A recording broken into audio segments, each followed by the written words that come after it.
try to turn anything in until those are back. Okay, so just a reminder, everybody is aware that your money for the Fraser trip is due by Friday, yes? Everyone knows that and is cool with that, yeah. Yeah. Okay, I have one. So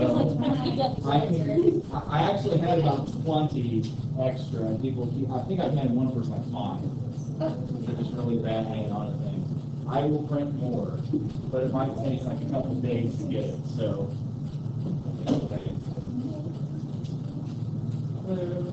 Oh, I haven't even had time to do that yet. Who's missing over here? Who? Garner. It's not the people who exist.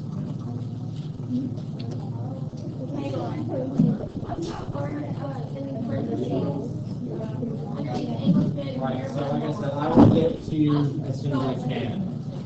Yes. No, that's with. If you put an O underneath it, it's without. Okay, so like all the notes we took yesterday, they're with, not yes. Oh, good. Yeah. This is without. And that alone is with.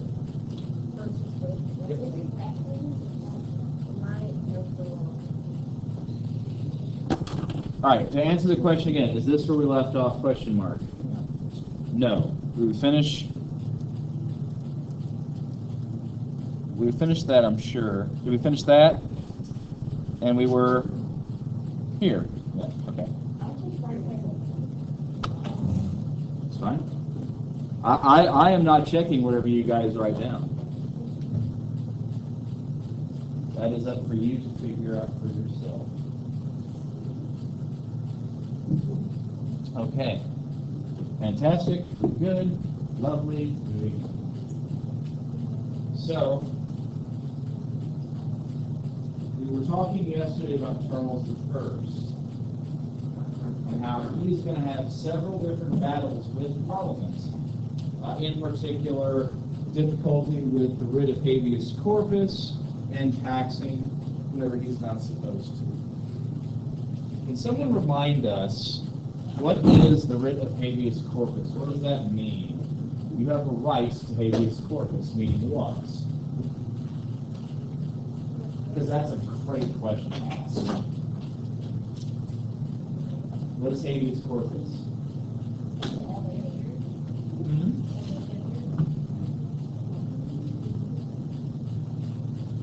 Let me refresh your memory. It is a right that everyone in the United States has. What right is it? The right to what? You're almost there with attorney, but no. What do you need a lawyer or all that for? Yeah. Wait, the nerd? The what? My question was, what is habeas corpus? It's whenever you can't arrest people, right? You can't put them in prison. You're on the right track. You can't put them in prison without a trial. Without a reason, yes. I mean, that's what a trial is determined, whether you're guilty or not of a crime, yeah? You can't just throw people in prison because you don't like them. That's habeas corpus. That's literally what habeas corpus is talking about. Yes? I thought you were saying like that you can't go in the court if they have to have the right of the jury No, that's a different right, set of rights. That is also part of a series of rights that every American is granted that are collectively known as the Miranda rights. You know, not all of them. I know most of them. I'd love to think about it. You have a right to remain silent. I think can't release from a court of law. You have a right to attorney. You want to be by the state. That's the two I know. There might have been the only two. Let's not get distracted and actually focus on stuff that matters. So, the Petition of Rights is a document that, guys, that the Parliament basically coaxes Charles I into signing because he needs help raising money for a war that he needs to fight. And so he agrees to sign it, but then ignores it. And so that's kind of the loss of trust moment between him and Parliament. And so whenever he calls back Parliament to help him deal with the Scottish rebellion, he is going to find himself in a pickle because the Parliament isn't just going to come back and go away and all that sort of stuff whenever he wants them to. 1 second.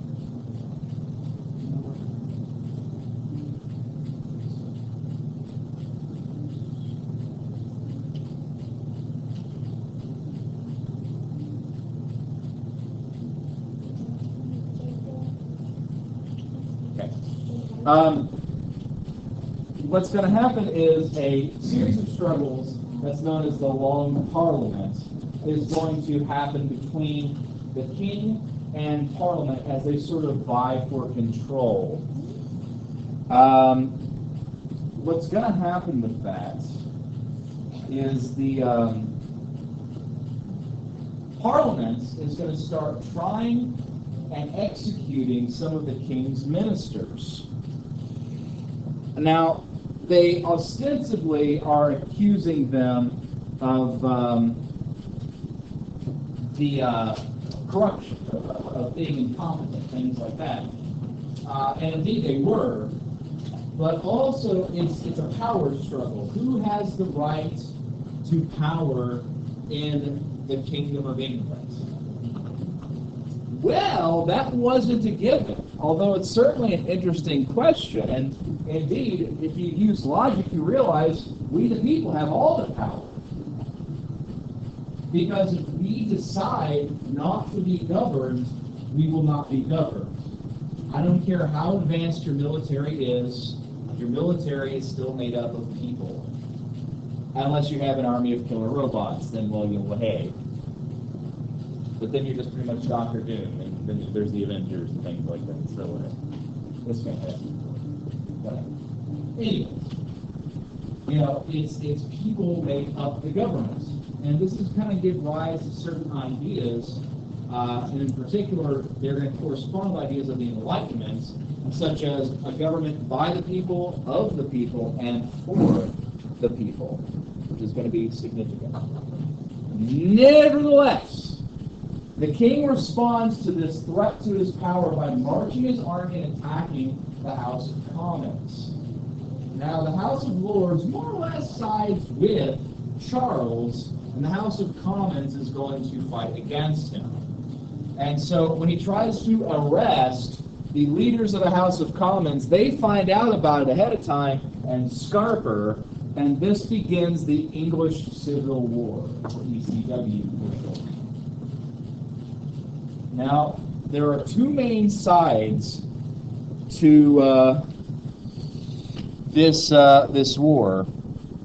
Those that are loyal to the crown, called Cavaliers, and those that are rebels, members of the House of Parliament. That would be the Roundheads, which I realize is a pretty bizarre name, and that really comes from the types of hats that they were wearing. So that's one of the reasons I like to call it the War of the Hats. There we go.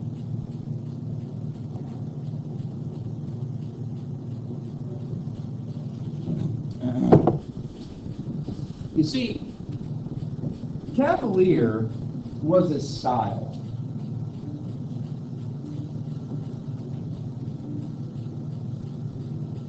Sorry, brief text with the wife. It is our 8th anniversary, so.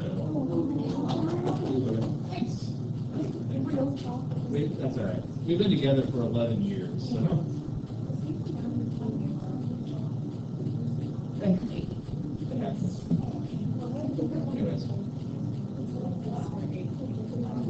So, back to the point, back to the history. Again, you guys say stuff that matters. Hey, your anniversary matters to me. Anyway, The Cavaliers were, or rather, the Cavalier style was all about basically an attitude that was meant to be, how do I describe this? Sort of brave, but also like, condescending. That's how it's hard to say. Physically, the fashion was based off of hunting fashion. Hunting was a hobby that was reserved exclusively for nobles. It's been so for years and years and years. And the type of clothing one wore while about the hunt included tall leather boots, as well as these long flowing capes that were coats that flared out from the waist, and these hats that were cocked up with a feather and a pin called a cockade. Now, the cockade is actually going to be used mostly in soldiering. The reason you use a cockade and why you have one side of the hat flipped up is because the size of muskets. You can imagine I've got a hat that's white brimmed like this. Think like Quaker Oats style hat. And I've got, and keep in mind, this is a relatively small weapon by comparison. I've got a shoulder on my arm. Oh yeah. The muskets of the time were about this tall. They're big. I'm 6 foot.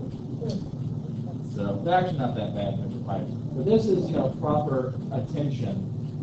Actually, that's a little bit better. That's the proper attention of the time. So if I got this wide brimmed hat, it's going to be like interfering with my moving around my musket. So we cock that side up. Of course, you guys know the tricorn, where it's full up. That's just a flat brimmed hat with all three sides cocked up to form this kind of triangular pattern that was used by soldiers as well as civilians. Anywho, but that's where that came from. And the Cavalier attitude was basically, you should be brave in your attitude. Almost like you don't fear death. To sort of laugh at danger, sort of things like that. And for that reason, that they're sometimes thought of as being uncaring about human life. But that was really a little bit more propaganda spread by the forces loyal to Parliament. So it wasn't really about that. It was more like kind of having a sense of fearlessness in the face of danger. The Roundheads, on the other hand, were faced off these round hats. Because the thing is, if you can imagine taking a hat and cocking up the side and being out in the sun, you're going to get sun in your face the entire time. They're really bad at keeping the sun out of your face. Now, of course, Cavaliers, who are wealthy noblemen, they don't go outside, not unless they absolutely have to travel somewhere. This is one of the reasons that pale skin was seen as incredibly beautiful in European society. It signified that you're wealthy enough you never had to go outside. It's funny too. Skinniness was seen as ugly as well, because it meant you didn't have enough to eat or were poor. So basically, pale and sort of round was seen as the absolute most beautiful.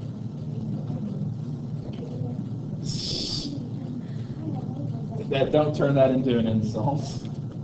But anyhow, I've even heard stories, not at this time period, but later on, where young ladies would want to look like they had tuberculosis because it was a disease of being inside too much and things like that. And this is kind of heroically wasting away was seen as dead. I realize that's funky and weird, but consider this. What lengths people go today to appear beautiful in their own mind. Oh, yeah. Plastic surgery a little bit doesn't bother most people, but we start to see that some people do. It's pretty wild. Like, having ribs removed, so they have a skinnier waist. Or, one rib, a pair of ribs, the bottommost one, so it looks like you have a thinner waist. I don't think they'll do it in the United States, but you go to some other country and you have it done. Have a show about bad plastic surgery that my wife is kind of guiltily addicted to. Squash. Yeah, she's like, I feel horrible watching this, but we don't judge. If you want to watch cartoons, no judgment here. You know. Anywho, so the Roundheads get their name from like civilian, like non-noble commoners clothing. And the thing is, the Loyalists, the Cavaliers, also have a tradition of cavalry. Riding a horse is a skill. Riding a horse in battle is a crazy skill. Because if you've ever been on a horse, you're pretty quickly reminded that that horse can decide it really doesn't want you where you are anymore and sends you flying. They have a mind of their own. Add to the fact that battle is noisy, scary, and dangerous, and some horses just don't take well to it. Not to mention the concentration it takes to fight well on top of a horse. So this is a skill reserved only for those who are wealthy enough to afford all this nonsense. So they have an advantage at the beginning of the war because they have the cavalry. They have the elite troops, so to speak. However, the Roundheads soon gain the advantage because they don't have cavalry. They have to adapt to using foot soldiers, guys on feet, using muskets and pikes, and this drill that Oliver Cromwell, who becomes the head of the New Model Army, as it's called, is able to instill in them, and eventually the tides turn, and a number of integral defeats are able to actually capture Charles himself. He is then put on trial by Parliament, found guilty of treason, and we all know how that ends. By the chop. That's Oliver Cromwell. He's going to be a pretty important person in English history, as we shall see. This is the probably the most famous picture of a pair of Cavaliers. Thank you. And especially this long curly hair, which takes a lot of time if they were actually doing it, with their hair. There's a reason why people wore wigs in a lot of cases. I mean, think about it. You can have a perfect hairdo and just put it on. Easy peasy. The other thing is lice are a problem. So you just shave your head, you don't have to worry about it. Wait, lice? If you shave your head, they go away? Yeah. Don't they say in South too? Well, if you keep shaving your head, what are they going to do? Yeah.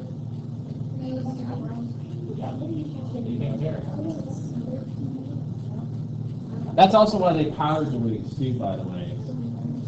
Because the thing is that lice rely on a damp place to survive, and the scalp is actually kind of like oily and stuff like that. So you just take that all out, and they dry up. Sorry, bro. Yeah. Okay. Really stupid. Okay, I'm just gonna shoot now. Quick question. Was the Disney movie? The Disney Halloween. Not the movie, the Halloween. Wait, is that like based off the family? I have no idea what that movie is. So. One of the guys Is that that old school one? Yeah, it's been a long. Oh yeah, wait, now I remember now. Yeah. It's probably Cromwell becomes, that's a pretty famous name, so it's probably tied to that. Although I don't know if it's expressly like, hey, we should name something after Oliver Cromwell, So it might just be coincidence. But, yeah. I don't know though. It's kind of hard to tell with Disney because they so much of everything is planned. So I don't know. Interesting question. Please trivia. But this is also a pretty good picture, I think, and probably one of the best ones of the Roundheads and the Cavaliers, because the attitude if nothing else. Remember this fearlessness and danger? Look at this dude's pace. Like, you just have like 20 dudes bust into his house. He's like, so am I fighting you all at once, or we're going to do this one at a time? How do you want to do this? They're just kind of like, we're here to burn your house down, which is exactly what they did. Whenever the Roundheads defeat the Cavaliers, there's this huge backlash against the nobility, and so like a lot of manor houses are burned down, and it's sort of like orgy of destruction. But again, that's just sort of attitude, you know. Anyways, it's wonderful. So as we said, King Charles gets the job, and it's a huge thing, guys. Everyone wants to attend this. Remember, executions were public. No, it was done as the reason they did it publicly was to make it plainly obvious to everybody what happened if you broke the law. They wanted people to see it act as a way of instilling fear in the population. That's also why executions tend to be rather gruesome. You know, the heading is actually a really quick and painless way to go, provided the headsman knows what he's doing. It was reserved for the nobility. You know, commoners, if they were executed for a really kind of like lame crime, and one that didn't require too much pain, would be hung. But if it was like a particularly bad crime, like say killing your own father, things like that, well, then they would do pretty terrible things to you, i.e. quarter and drawing. They could put you into some pretty horrific devices. Probably the most horrible torture I've ever seen, I think it's called the Spanish chair, which basically is a pole with a pyramid on the top of it. They would force someone in the buff to sit on it, which would then slowly rip them apart as gravity pulled them and impaled them. And this was all in the public view. Another way was to saw someone in half while they were still alive. Again, where everyone could see. And you would take the kids out, you know, with a picnic lunch, things like that. There'd be entertainers. It was a big day. Now, you're wondering, well, because it was free entertainment, for one thing. Sure. Guys, nothing has changed. Think about this. How many people watch violent television? You can say, well, I know it's fake. And the more realistic, the more we want to see it. People put videos of people dying on YouTube every single day. Yeah, like that one with the girl with her head cut off because she cheated on her boyfriend. It's real. Yeah. You can see her head falling off. It wouldn't surprise me. And people will gladly watch it. Now, we can get into why and the psychology of this, but the general consensus is that we have a sense of the macabre. We have curiosity. It's sort of like you watch it, you don't want to watch it, you watch it anyways because. It's sort of like the people in this, the movie theater. It's part of human nature to be fascinated and to fear death. So the psychology kind of goes there. But the other thing is, parents would make certain their children saw what would happen if they went the wrong way in life. It was meant as an instruction. It was meant to be publicly gruesome and obvious, so that, or that's not really the word I'm trying to look for. Anyways, you get my point. It's so that people would see it and go, I'm not doing that. You know? It was a way of preventing crime. Now, does it work? Absolutely not. It does not work at all. Studies have shown it does not prevent any of the violent crimes. This prevents people wanting to get caught. That's why in the 19th century, there's a big push between punishment versus rehabilitation in punishment, crime and punishment. For instance, instead of trying to get revenge for somebody's misgivings, you know, we want to help fix that person's problems. Like, okay, why is this person a murderer? Why did they rape this person? Why did they commit these crimes, you know? And fixing the problem, such that you can. Some people are beyond our help with current technology, and that's sad.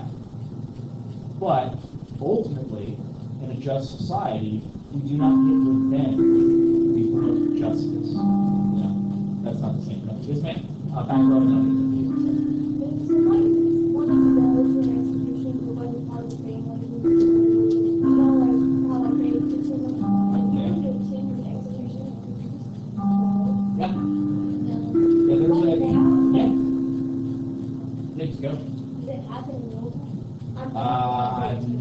idea. One thing, I don't live in Louisville, and two, I don't know what the laws are regarding that. I do know, however, upon watching this documentary on capital punishment, that it is perfectly legal for people to attend and act as witnesses. In fact, they need certain witnesses to show that's been done correctly and legally. That's one of the reasons why capital punishment is so stupid expensive. You know what I mean? When they behead, like, the people that they do they use a person to do it, or do they use that little device? You're talking about a guillotine. Yes, okay. So that's a great question. And here's the deal. There's two main ways. Let's just assume this is our little big one. Actually, better yet, take Ben.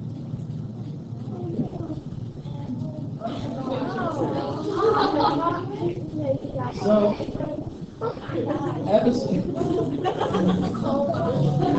how many classes have you been where we pantomime beheaded?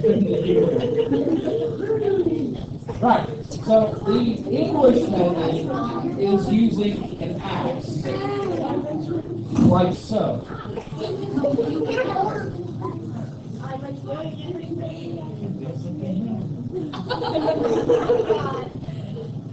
The French method is like kind of the baseball bat, you know, like so.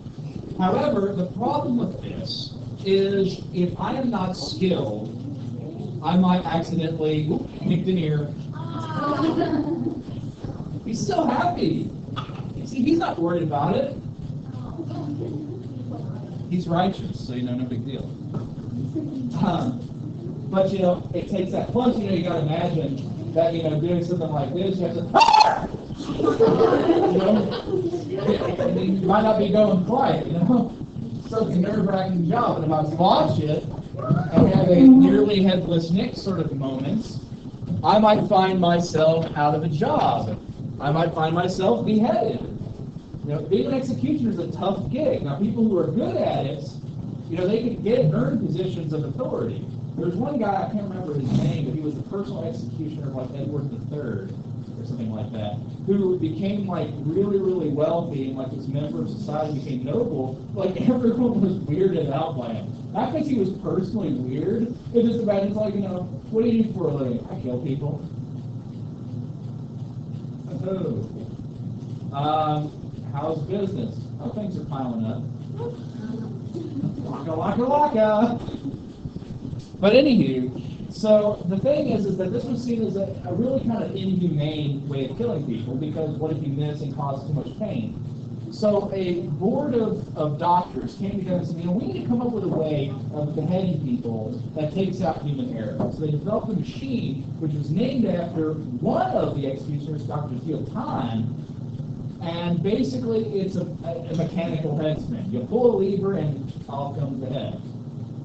This was used during the French Revolution for the purposes of taking humans out of the equation, because justice doing it. The problem, though, is that when they took the human equation out of it, they started losing sight that these are human beings losing their life, and they started beheading all kinds of people.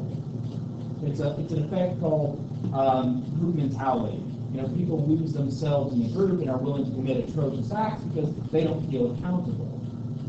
It happens all the time. It's scary psychology. We'll talk about it more later. But first, let's see what happens with Charles. What's that? A selfie? Yes! Wow, that's Yeah, that totally is. Well, yeah, it's kind of. But anyway, this was spread all over Europe. What's that? Yes. It was in newspapers all over the place. Because a people have risen up and killed their own king. This hasn't happened before. In fact, they're going to form a new government called the Commonwealth that completely revolutionizes everything. So kings all over Europe are like, dang, we got to watch out for this. And so the House of Commons takes over. They abolish the monarchy, House of Lords, and even the Church of England. They set up a republic under Oliver Cromwell called the Commonwealth. However, not everyone is satisfied with this. We're going to see one of the series of uprisings by a group known as the Jacobites, followers of James I. That basically we're going to get to him. But essentially they're the Stuarts. The Scots are going to back the Stuarts and are going to fight against the Commonwealth. Cromwell uses his forces to crush the rebellion, and mostly it's the Catholics he has a problem with. They're banished all the way to the barren western side of Ireland. And I ask, why the Catholics? Because here's the thing is, the Catholics are pretty much unilaterally hated in the Commonwealth. And it's kind of fascinating why. It's not just because they're Protestants, though that is certainly part of it. It's also the rule that the Pope has in Catholic lifestyle. You see, the Pope had a lot of real temporal power. He was sort of a king in and of himself. And so there was always this fear that Catholics could not be trusted within the state because the Pope they're having dual loyalty, essentially. They can't possibly be good citizens of the country because their real loyalty is to the Catholic Church. Now, as insane as that might sound, I've heard people just basically take that same statement I just said, switch out Catholic for Muslim, and switch out Pope for Quran, and you have arguments about people saying why Muslims should not be allowed in the United States. It's insane. But wait.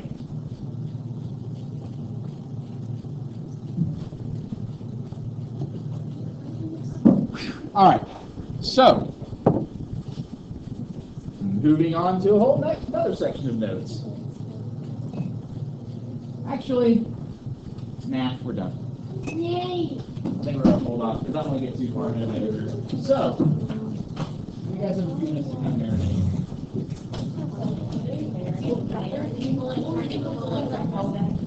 Oh yeah, people did kill the Pope. It's not a try, it happens. I think the last one was by a Turkish dude.